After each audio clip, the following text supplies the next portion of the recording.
Hey everybody, welcome to In Bed with the Millennial. I'm the Millennial, Javeda Bay, and this is my bed. So, to round out Pride Month, today I want to talk about the history of Pride because knowing history is extremely important and knowing the correct history is even more important.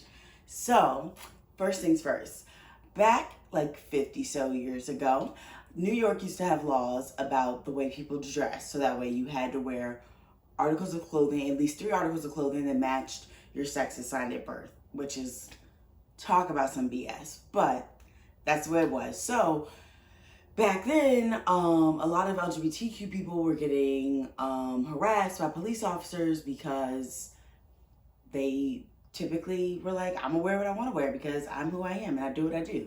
And so it led to a lot of arrests by police officers of LGBTQ folk and harassment and things of that nature. And they usually went and like looked for them at LGBTQ establishments and bars and things of that nature because it just made it so much easier for them. So one day, like, cops came to the Stonewall Inn and basically everybody was fed up. And so a riot started, and it started because of Black trans women and trans women of color, and they were like, nah, we're not doing this no more, we're not here for this anymore.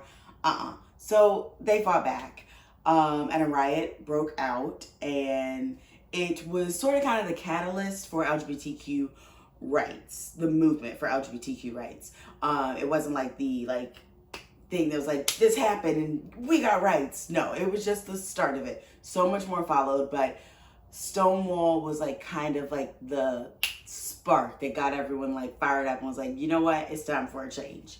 And it wasn't actually until a year after the original Stonewall riot that Pride became a thing because people came back and they marched in celebration, I don't know if celebration's the right word, but in celebration of everything that happened a year previously. So there are a lot of layers that actually go into Pride, like fighting back against like laws that were super discriminatory, fighting against police brutality, but also Black trans women and trans women of color, like stepping up to the plate and be like, we're not doing this no more. So many layers. So it's important to recognize all of that when you were talking about Pride, because it's not just like this parade with rainbows that just like happened to become a thing. Like, it became a thing because people were like, this is enough.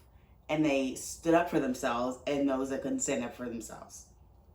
So that's Pride. That is Pride. Pride is a movement. It is fighting back. It is political. Pride is so much more than just throwing on a really bomb outfit and going out and partying in the streets to the best queer music there is. So just be mindful of that because, you know, not a lot of people are sometimes. And it's important to know where we actually came from and how we got to where we are today. So now that you know, spread the word and come back next week for an all new video. All right, deuces.